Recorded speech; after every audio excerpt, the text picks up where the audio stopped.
다니엘서 5장 17절로 28절 말씀까지입니다. 한 목소리로 같이 읽겠습니다.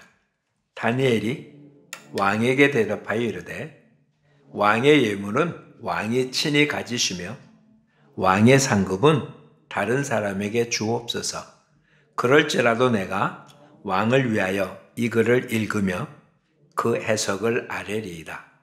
왕이여, 지극히 높으신 하나님이 왕에 붙인 느부갓네살에게 나라와 큰 권세와 영광과 위엄을 주셨고 그에게 큰 권세를 주셨으므로 백성들과 나라들과 언어가 다른 모든 사람들이 그의 앞에서 떨며 두려워하였으며 그는 임의로 죽이며 임의로 살리며 임의로 높이며 임의로 낮추었더니 그가 마음이 높아지며 뜻이 완악하여 교만을 행함으로 그의 왕위가 패한 바 되며 그의 영광을 빼앗기고 사람 중에서 쫓겨나서 그의 마음이 들짐승의 마음과 같았고 또 들나귀와 함께 살며 또 소처럼 풀을 먹으며 그의 몸이 하늘 이슬에 젖었으며 지극히 높으신 하나님이 사람 나라를 다스리시며 자기의 뜻대로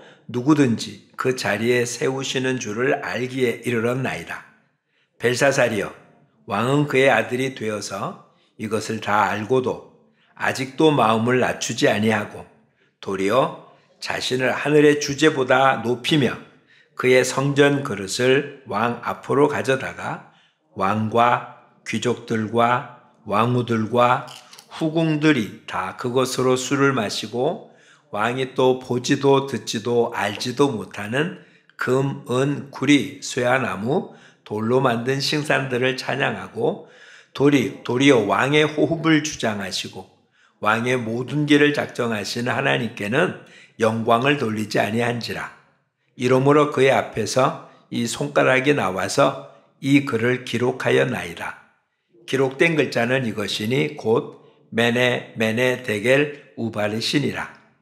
그 글을 해석하건대 메네는 하나님이 이미 왕의 나라의 시대를 세워서 그것을 끝나게 하셨다 하며 데겔은 왕을 저울에 달아보니 부족함이 보였다 하며 베레스는 왕의 나라가 나뉘어서 메대와 바사 사람에게 준바되었다 함이니이다 하니. 아멘. 28절 말씀까지 보았습니다. 그동안 다니엘서를 살펴보았습니다. 다니엘에 살고 있던 시대 하나님께서 느부갓네살을 통해서 이스라엘을 징계하심으로 나라가 망하는, 이스라엘로서는 상상할 수 없는, 경험해보지 못한 그런 세상이 됐습니다.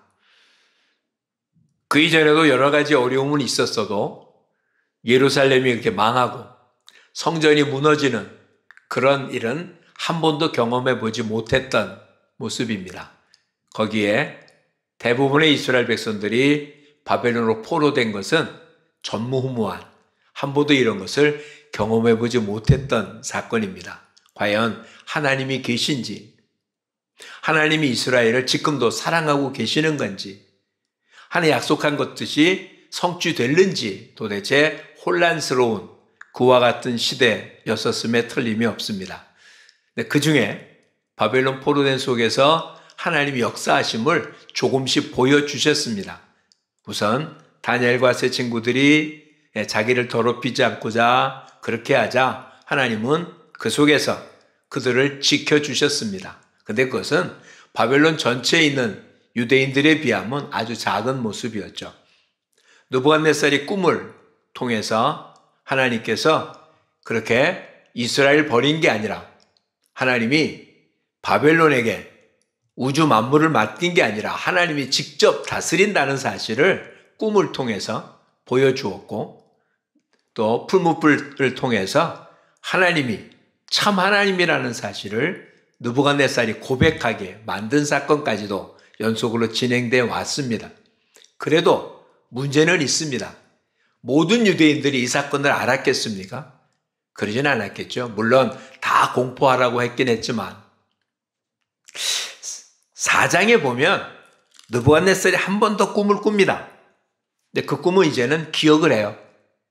꿈 얘기를 다 해줘도 그 꿈이 무엇을 의미하는지는 누구도 해석해 주지 못하고 역시 다니엘이 그 꿈을 해석해 줍니다. 큰 나무가 드는 것인데 이 꿈의 모습은 느부갓네살이 어떻게 될 거라는 걸 보여주는 꿈입니다. 그가 이제 쫓겨나서 짐승처럼 살 거다 이런 이야기인데 그 꿈을 해몽해 준 뒤에 지금이라도 왕이 좀 겸손하게 살아서 꿈이 당신에게 임하지 않기를 원한다라고 이야기를 합니다. 그러나 느부갓네살은 그거를 그냥 대수롭지 않게 여기다가 4장 28절 이하에 보면 그런 꿈을 꾼 지 12달이 지난 뒤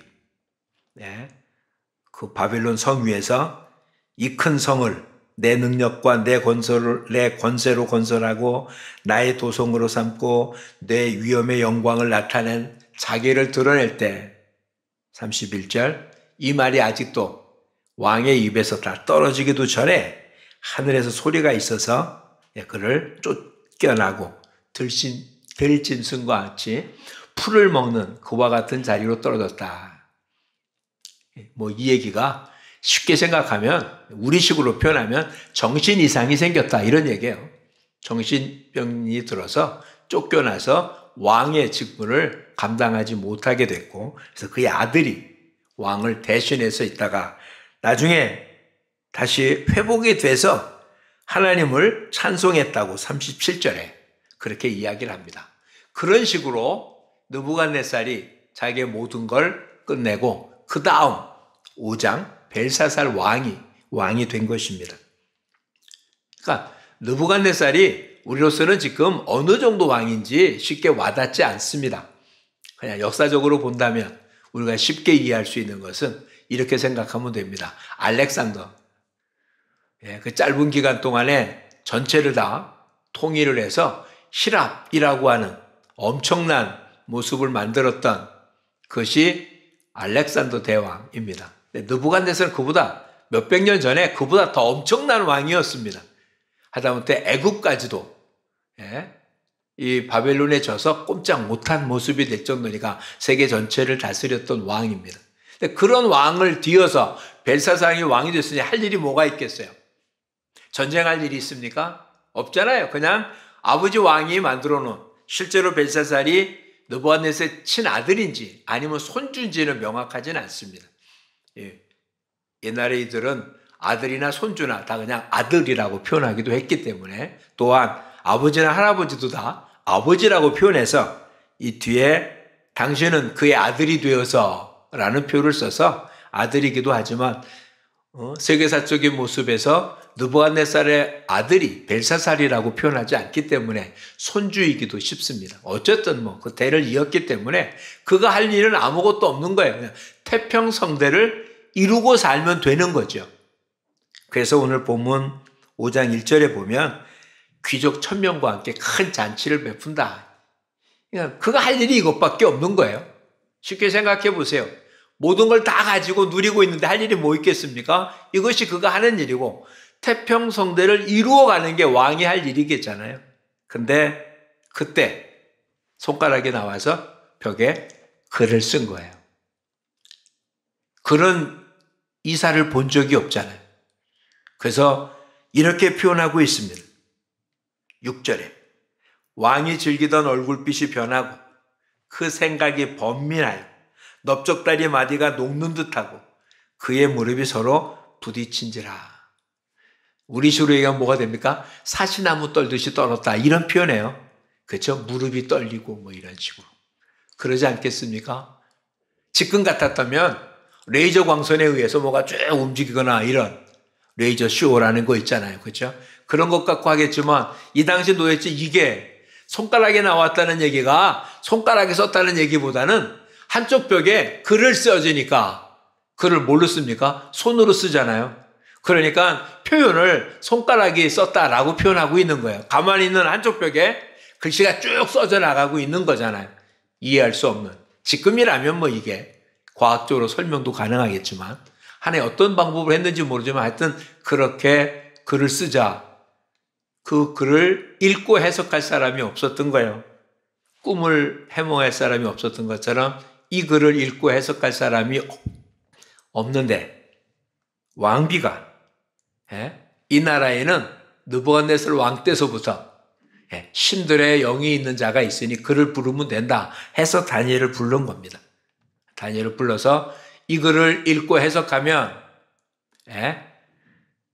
왕의 둘째 자리, 나라의 둘째 자리와 많은 예물을 주겠다라고 지금 이야기를 하자 오늘 본문이 그의 대답을 한 것입니다. 예물은 당신이 가지시고 어떤 자리를 주고 안 주는 것 이거 나하고 상관없이 내가 이것을 당신에게 설명하겠다 하고는 말을 합니다. 이런 얘기죠. 당신의 왕 느부갓네살은 정말 대단한 왕이었다. 근데 그가 그렇게 한동안 정신 이상이 생기고 문제가 생겼던 것은 그의 교만 때문에 모든 게 패망됐다는 걸 당신의 눈으로 똑똑히 보지 않았냐?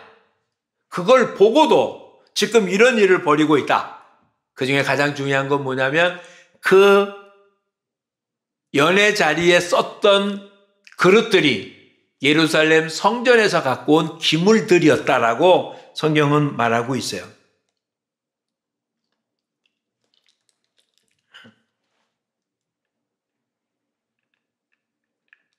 2절을 보세요. 2절.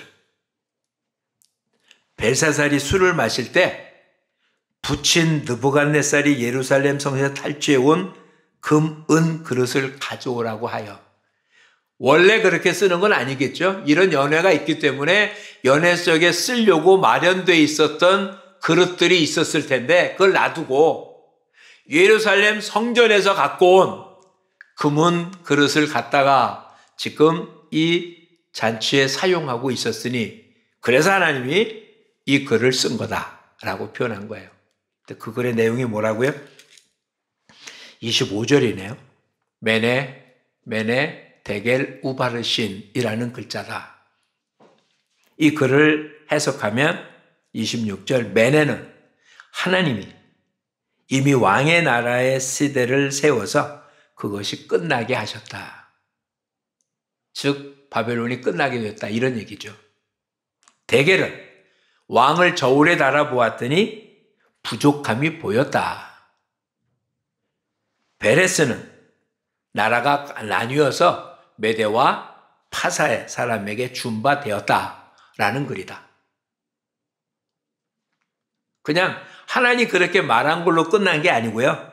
30절 보면 그날 밤 벨사살 왕이 죽고 메대 사람 다리오가 나라를 얻었다라고 돼 있어요. 이 말 그대로 된 것이에요. 근데 문제는 왕을 저울에 달아봤더니 어떻게 했다고요? 부족하더라. 왕을 저울에 달아봤더니 부족하더라. 이런 얘기예요. 다시 얘기하면 함량이 미달이더라. 이런 이야기예요. 12월은 결산의 달입니다. 올 한해 우리의 삶의 모습을 하나님이 정한 평가 기준에 우리의 삶을 저울에 달아보면 과연 어떤 모습이 될까요? 여기서 오해하지는 마세요. 이렇게 저울에 달아서 부족하면 그러면 지옥 가는 거냐? 그러진 않습니다. 이건 상에 관한 이야기예요. 구원은 우리가 무엇을 하느냐에서 받는 건 아닙니다.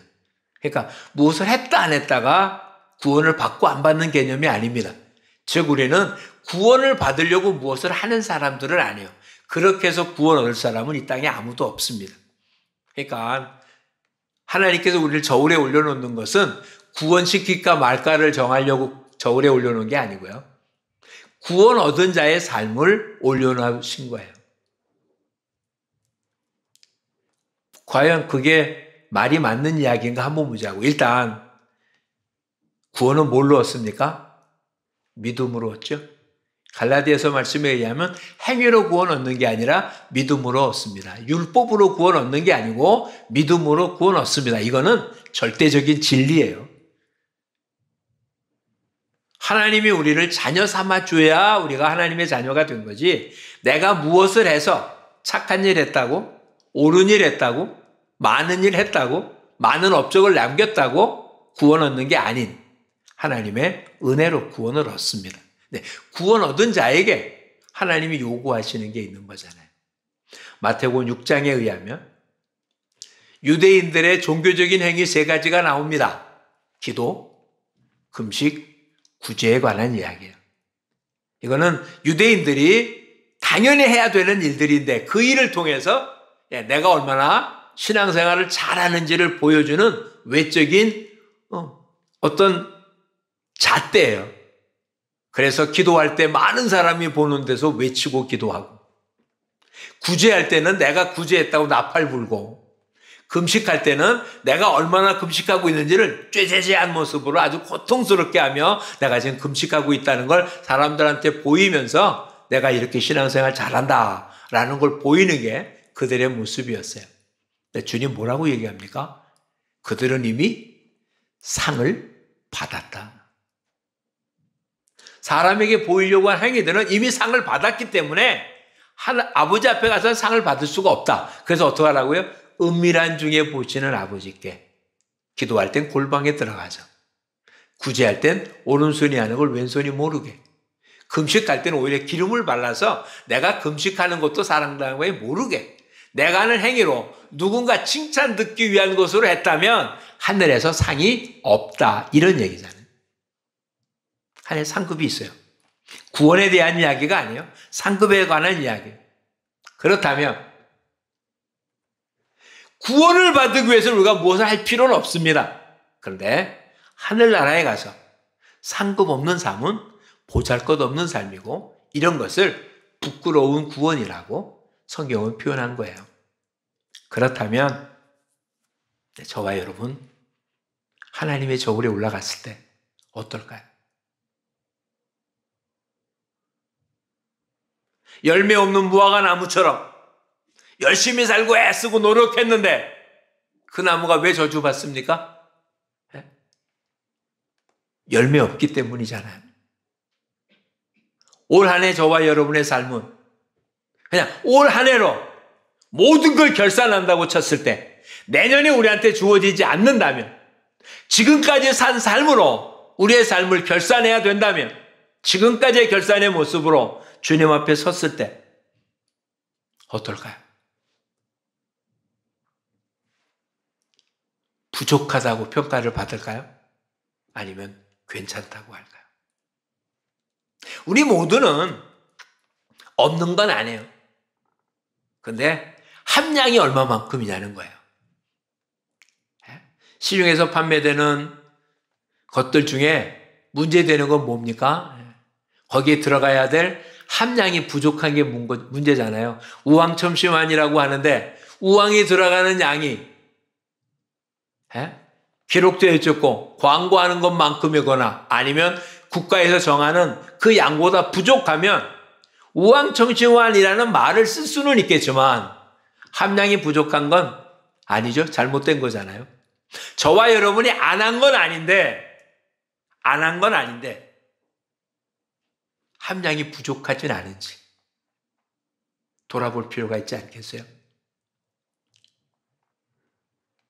포도나무를 심고 3년을 기다렸습니다. 이제는 열매를 딸 때가 됐는데 주인이 와서 보니까 열매가 없자 주인이 뭐라고 말했다고요? 나무 찍어버려라. 나무가 문제가 아니야. 땅을 버릴까 한다. 땅. 이 땅에 아무런 소득도 없다면 나무 찍어버리고 딴 나무 심어라. 그랬더니 포도원지기가 뭐라고요? 주인이요. 1년만 참으소서. 1년만 참으면 내가 땅을 깊이 파고 거름을 주고, 그래서 내년에 열매 맺으면 다행이고 아니면 그때. 어찌 보면 우리가 지금 오늘이 존재하는 이유는 매년 결산할 때마다 열매가 맺혀서 또 한 해가 연장되고 연장된 게 아니라 열매 맺히지 못할 때 한 해만 더 기다려달라고 해서 기다려줬는데 이제 열매를 맺어서 기쁨으로 새해를 맞이할 수 있는 사람입니까? 아니면 올해도 또 주님께서 하나님 앞에 1년만 더 참아주십시오 라고 그렇게 간구해서 그렇게 한 해를 또 연장되어야 합니까? 오늘 주님의 저울에 한번 서보죠. 어떤 모습이었는지. 다이어트를 하려고 하는 사람한테 이야기하는 것 중에 한 가지가 꼭 있더라고요. 아주 정확하게 잴 수 있는 저울을 준비해 놓으래요. 그게 다이어트 하는데 가장 중요하대요. 그래서 계속 저울에 올라가 보는 거죠. 그러면 뭘 먹고 올라가면 어떡하겠습니까? 당장 올라갈 거 아니에요. 그렇죠? 그럼 먹는 게 두렵겠죠. 오늘 우리가 하나님 앞에 일하지 않는 건 아닌데 하나님의 저울에 올라가 보지 않으니까 내가 지금 어떤지 하나님의 원하는 열매가 맺히고 무게가 나가는지 안 나가는지 전혀 관심이 없는 거예요. 이런 때 있지 않아요?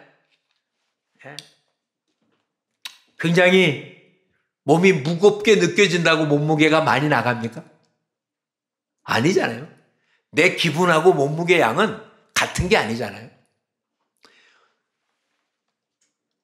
저울에 달기 전에는 모르죠. 그렇죠? 우리 기분이 문제가 아니라 하나님이 주신 것. 근데 또 여기서 문제가 생기네요. 그렇다면 도대체 하나님의 저울에 올라갔을 때 저울에 올라가는 건 뭘까? 이렇게 한번 살펴보았습니다. 고린도서에 사도 바울은 우리한테 이렇게 말합니다. 우린 다 지혜로운 건축자다. 그래서 금이나 은이나 보석으로나 아니면 나무나 풀이나 집으로 집을 짓는 자다. 집을 다 짓는 다음에 어떻게 한다고요? 불로 그 공적을 살을 때 다 타 없어져 버리면 그러면 지옥 간다? 아니요. 지옥 가는 게 아니라 그렇게 다 없어지면 공덕이 없어서 상을 못 받아. 그 대신 어디다 졌으니까 그리스도의 터 위에 졌기 때문에 구원은 얻는다. 지금 저와 여러분은 구원에 관한 이야기하는 거 아니에요.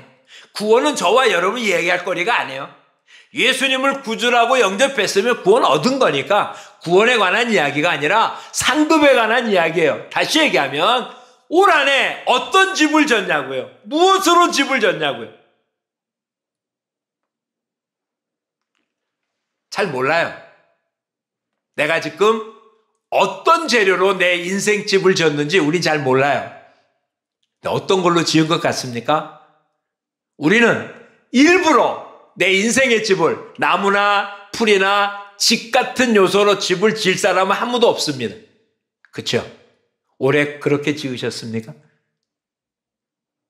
실상 그런 재료로 집을 지었는지 몰라도 그런 걸로 짓고 싶은 사람은 아무도 없습니다. 그렇죠? 그냥 나한테 주어진 삶 속에 그래도 나는 그래도 금이나 은이나 보석 같은 걸로 지으려고 애쓰고 살아왔어요. 땀 흘리고 살아왔고 노력했고 수고했고 남들보다 부족할지 몰라도 그런 대로 최선을 다해서 세상에 사는 모습뿐만 아니라 신앙생활도 그렇게 왔다고 이야기할 수 있어요. 근데 내가 생각한 그것이 나는 금이라고 생각한 그것이 하나님도 금이라고 평가를 내릴까? 나는 금이라는 것으로 지었는데 하나님 앞에 딱 가서 봤더니 그게 나무였다면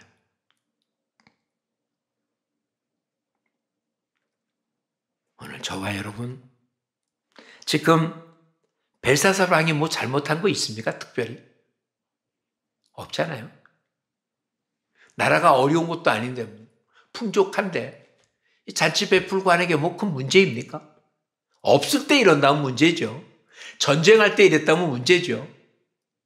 다윗이 왕이 전쟁하러 나가는 때 궁궐에서 저녁에 침상에 일어나 궁궐을 거니다가 목욕하는 여인을 보고 음욕을 품고 이건 죄죠. 근데 전쟁 시간이 아닐 때 왕궁에 있으면서 왕궁에서 주어진 잔치를 베푼다면 그게 큰 문제가 되겠어요? 근데 하나님 앞에서는 이게 뭐라고요? 죄 봤더니 모자르다는 거예요. 우리 입장이 아니라 하나님 입장에서 보는 거예요. 그게 평가를 내리는 방법이에요. 내가 가지고 있는 저울이 아니고요. 하나님의 저울이라고요. 나는 애쓰고 수고했어요. 나는 주의 이름으로 귀신을 쫓아내고 병든 날 고치고 주의 말씀을 전했습니다. 그랬더니 주님 뭐라고요? 나는 너를 도무지 알지 못한다. 모르게요.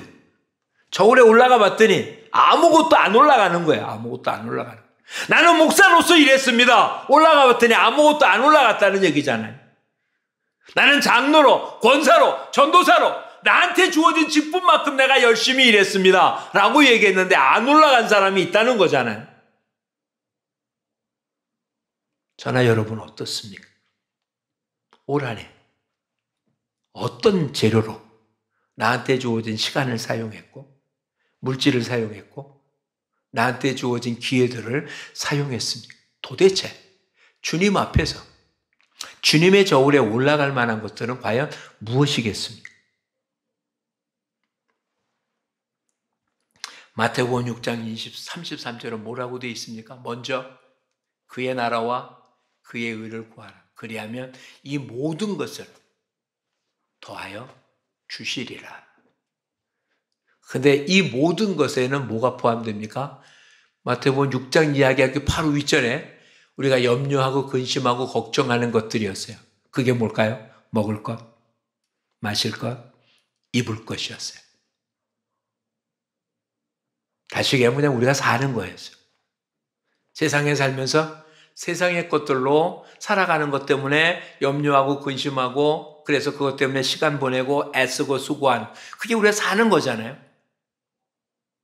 그것이 우선인 사람들은 분명 그걸 우선으로 사는 사람들이니까 분명 그들은 먹을 것, 마실 것, 입을 것이 그렇지 않은 사람보다 더 풍족할 것입니다. 그런데 그렇게 풍족한 것들은 하나님 앞에서 저울에 올라갈 게 없는 거예요. 성경은 또 이렇게 표현하죠. 이 땅에서는 부유한데 하늘에 가난한 자가 있다고요. 이 땅에는 물질을 쌓아놨는데 하늘에는 쌓아놓은 게 없다고요. 헌금 얘기일까요? 아니에요. 그런 얘기가 아니에요. 하나님이 가난해서 우리 보고 물질을 드리라고 하나요? 아니에요. 절대로 아니에요. 그렇다면 먼저 구하는 삶을 살지 않았다면 먼저 하나님의 나라와 하나님의 의를 구하지 않았다면 우리가 보내는 일상의 시간, 일상의 물질, 일상의 모든 것들은 정말 수고하고 애쓰고 노력했는데 아무것도 올라가지 않아요. 세상에선 그건 금이라고 말할지 몰라도 세상에선 그걸 보석이라고 표현할지 몰라도 하늘나라에서는 하나님의 불의 심판 앞에는 아무것도 남는 게 없어진다는 거예요. 그렇다면 도대체 뭐가 남는 걸까요? 역시 다니엘서에서 그 얘기를 해줘요. 다니엘서에서 그 얘기를 합니다.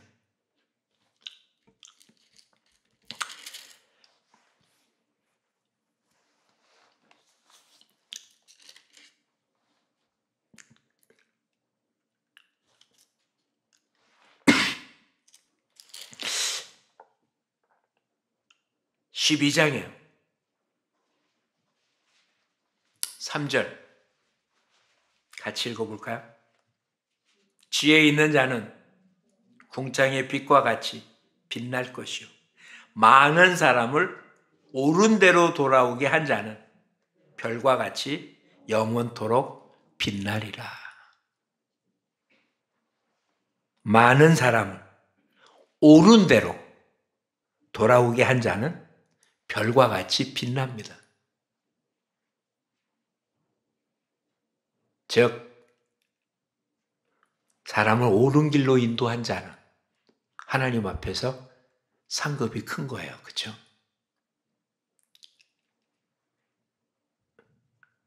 이 땅의 모든 사람은 태어나서부터 지옥을 향해 달려가는 사람들입니다. 어느 누구 하나 예외 없이 태어나는 순간부터 우리는 시한부 인생을 살죠. 죽음이라는 시간을 향하여 달려갑니다. 육신의 죽음의 문제가 아니고요. 이 땅에 태어난 모든 자는 지옥을 향하여 달려갑니다. 먼저 그 나라와 그 일을 구하지 않는 사람일수록 정말 이 땅에 잘 살기 위해서, 이 땅을 누리기 위해서, 이 땅에 있는 것들로 편안해지기 위해 더 빠른 속도로 달려갑니다. 어디를 향하여? 지옥을 향하여. 이 길은 넓은 길입니다. 많은 사람이 찾는 길이고요. 굉장히 호화로워 보이고 정말 엄청난 꿈을 꿀 만한 길입니다. 그래서 모든 사람이 그 길을 가요. 당연히 태어나면 당연히 그 길을 가야 되는 줄 아는 거예요. 근데 우리는 천국 길을 갑니다. 이 길이 아니잖아요. 이 길 끝에 낭떠러지잖아요. 예수 믿지 않는 사람이 가는 길은 그 길이 어느 길이었든 낭떠러지예요. 지옥을 향하는 낭떠러지 길이라고요. 누군가는 길을 막고 이 길이 아니라고, 이리 가야 된다고 알려줘야 되는 사람이 있어야 되는 거잖아요. 그 일을 하라고 저와 여러분을 부른 거잖아요. 지옥으로 떨어지는 길이 아닌 영생으로 가는 길이 있음을 보여주려고 주님이 이 땅에 오셨잖아요. 주님이 저와 여러분에 보여주셨잖아요. 믿게 했잖아요. 저희 말은 안 들을 거예요. 우리 말 안 들을 거라고요. 우리가 가로막으면 사람 우리 그냥 밟고 지나갈 거예요. 왜 좋은 길 막냐고. 왜 내가 원하는 길 못 가게 하냐고.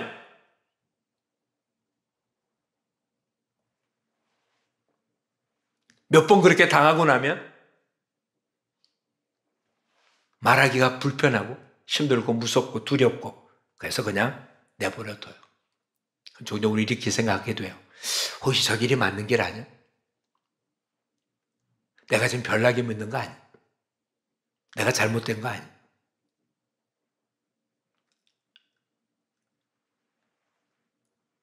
요 며칠 전도하러 사람을 만나면 그냥 전도지를 안 받거나 그냥 하면 되지만 되려 엄청나게 화내는 사람들 있어요. 왜 막냐는 거죠. 왜 그러냐는 거죠.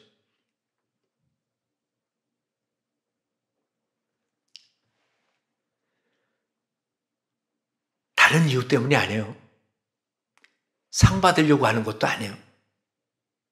그들이 죽기 때문에요.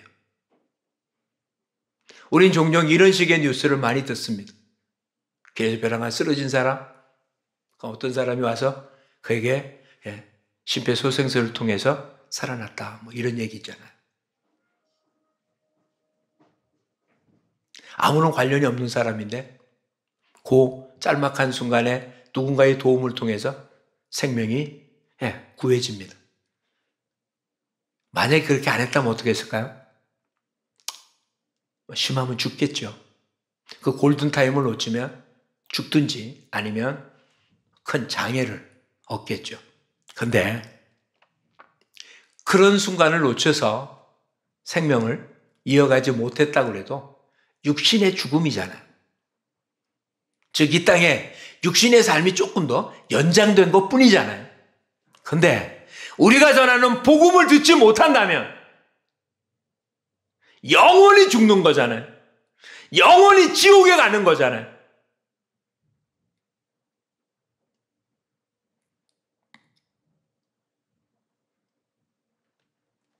저와 여러분이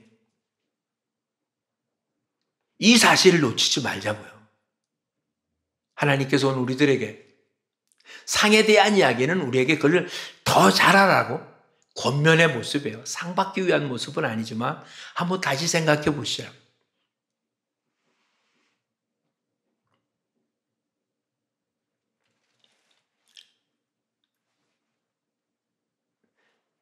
그런 위급한 상황에 있는 사람한테 달려들은 사람들한테는 공통점이 하나 있었어요.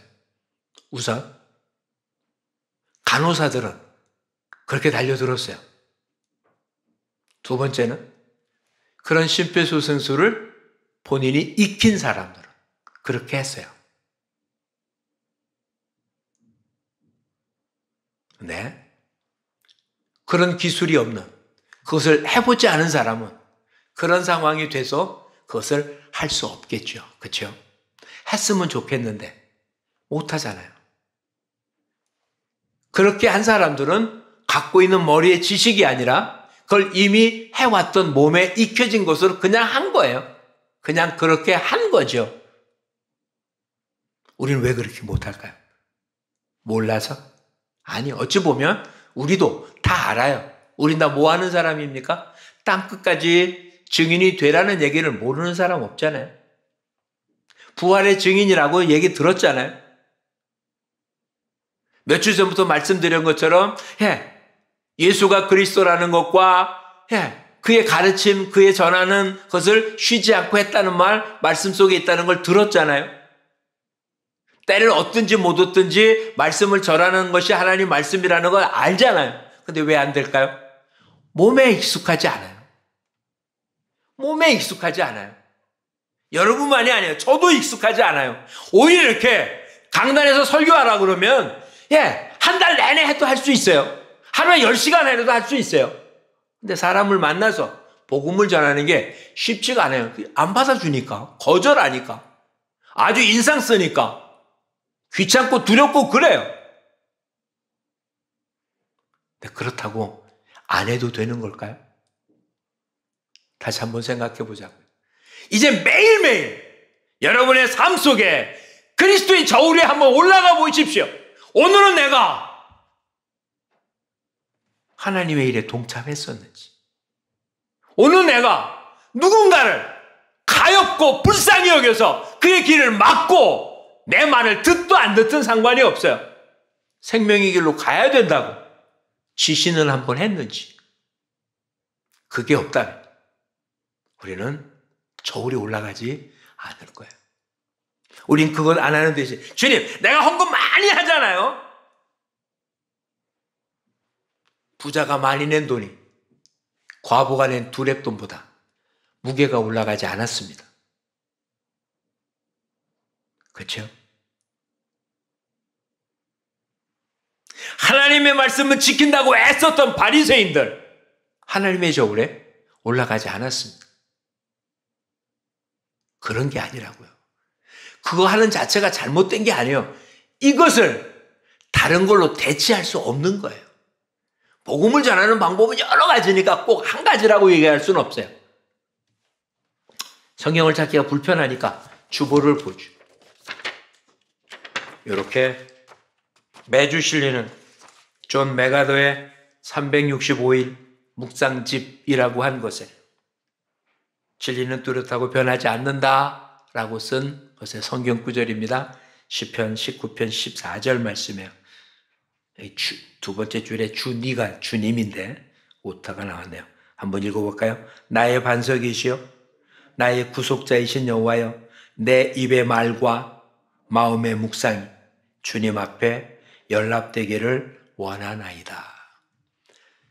말의 입은 내 입을 통해서 나온 말이에요. 마음의 묵상은 생각이에요. 우리는 말은 이쁘게 할 수 있어요. 좋은 말 할 수 있어요. 다른 사람한테 뭐 귀찮지 않고 불편하지 않게. 근데 속마음도 그런 건 아니에요. 화를 내지만 말은 선하게 할 수 있어요. 욕은 하지만 입은 칭찬할 수 있어요. 그렇죠? 이 두 개가 같이 돼야 되는데 이 두 개가 어디 가기를? 주께 연락되기를. 이게 주님의 저울에 올라갔을 때 무게가 올라가는 방법이에요. 과연 저와 여러분의 입술은 주님이 받을 만한 말을 했나요? 주님이 받으실 만한 최고의 말은 뭘까요? 주님을 전하는 거예요. 그렇죠? 듣든지 안 듣든지는 상관없어요. 이 전도하는 사람들에게 보면 이런 얘기를 해요. 그냥 안 되니까 몸에 익히기 위해서는 숙제를 해야 돼요. 제가 지금 하고 있는 게 숙제를 하는 거예요. 40일 동안 숙제를 하는 거예요. 몸에 익힐 때까지. 근데 그분들 표현이 이래요. 지금과 좀 달리 과거에는 집집마다 다닐 수 있잖아요. 아파트 문도 두들기고. 근데 그들이 원하는 게 뭐냐. 배를 딱 눈을 어떻게 하기를 원한다고요? 눌렀는데 안 나왔은 게 좋아요. 사람과 안 만나면 좋은. 숙제를 하러 배를 눌렀는데 사람이 나오면 말을 해야 되잖아요. 근데 눌렀는데 안 나오면 속으로 그런다는 거야. 할렐루야. 주의 뜻이다. 전하지 않아도 된다. 사람 만나기 그렇게 불편해요. 말하는 게 힘들어요. 그런데 솔직히 우리가 말하는 게 힘든 겁니까? 안 해요. 우리 여자들 대부분 안 해요. 신나게 얘기하고 끝나면서 뭐라고요? 집에 가서 전화하자 이러는 거 아니에요? 1시간, 2시간 얘기해놓고 또 하면서 어떻게 집에 가서 전화하자고 그러는 거 아니에요? 근데 예수님 말하기는 쉽지 않아요. 마음의 생각은 더 하잖아요. 이제는 이것을 가지세요. 무엇을 했냐가 아니에요. 고린도서 13장에 나타난 자는 사랑이에요. 사랑. 사랑이 없으면 이 모든 건 허황된 거라. 영혼을 사랑하기에. 어떤 결과가 나타났든 상관없이 주님의 저울에 올라가요. 근데 사랑하지 않으면 무엇을 해도 일단 의미가 없어요. 이제는 몸으로 익히자고요. 하나님의 말씀 전하세요. 그리고 하나님의 말씀을 여러분의 삶을 통해서 보여주세요. 얼마나 행복한지를 보여주세요. 내가 주님 때문에 얼마나 기쁜지를 보여주세요. 내가 천국 간다는 게 얼마나 기쁜 건지, 지금 이 땅에 어떤 고통이 있어도 내가 가지고 있는 주님 때문에 얻는 천국의 소망은 어떤 것으로 빼앗기지 않는다는 사실을 여러분의 삶을 통해서 보여주세요. 육신적인 질병으로 고통스럽고 아프고 괴롭고 진통제가 아니면 잠을 잘 수 없을 만한 그런 고통 속에 있는데도 주님을 찬양할 수 있는지요? 그게 주님의 저울에 올라가는 거예요. 그래도 감사할 수 있으면 주님의 저울에 올라가는 거예요. 그런 사람이 예수님을 전할 때 사람들이 받아들이지 않겠어요? 저와 여러분의 삶이 이렇듯 주님 앞에 결코 부족함이 없는 함량 미달이 아닌, 오히려 함량을 쟀더니 기준치보다 훨씬 높은 이런 삶을 사는 저와 여러분이 되기를 축복합니다. 양의 문제가 아닙니다. 과부의 많은 돈이, 부자의 많은 돈이 아니라 과부의 2렙돈을 더 크게 보신 주님이니까 다른 사람과 비교하지 말고 지금 내가 할 수 있는 최선을 다했는지를 돌아보고, 이 어느 날 한날 그런 게 아니라 그냥 일상이 되는 삶이 되어서 하나님께 영광을 돌리는 우리 모두가 되기를 축복합니다. 결코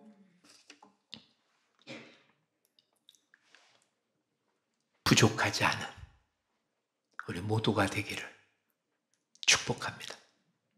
기도하겠습니다. 주님, 한 해를 결산하며 부끄러운 것뿐임을 고백합니다. 분명히 열심히 살아왔습니다. 그래서 이 어려운 세대에도 잘 견뎠습니다. 그러나 주님, 우리의 영적인 모습은 어떤지요? 주님과의 관계는 어땠는지요? 주님의 저울에는 우리가 어떤 모습인지요? 과연 내가 보낸 시간들은 금이나 은이나 보석 같은지, 나무나 풀이나 집 같은지. 주님, 솔직히 저희는 저희 자신을 못 봅니다. 성령님, 우리 자신을 보여주시고 이제는 결코 불에 타 없어질 모습이 아닌 주님의 집에 항상 남아있을 수 있는, 그래서 지옥으로 가는 사람들에게 생명길이 있다는 사실을 늘 보여주며 그 천국의 삶을 보여주고 우리의 말과 우리의 생각이 늘 주님 앞에 연락되어지는 그런 삶을 살게 도와주옵소서. 아버지, 1년을 더 구걸해서 연장받는 게 아니라 오히려 주님, 올해보다 더 많은 예산을 받을 수 있는, 더 잘했다고 5달란트 받은 그 이상을 받을 수 있는 그런 새해가 되도록 남은 기간 우리의 삶을 통해 하나님 앞에 열매 맺는 삶 되게 하여 주옵소서. 예수님 이름으로 기도합니다. 아멘.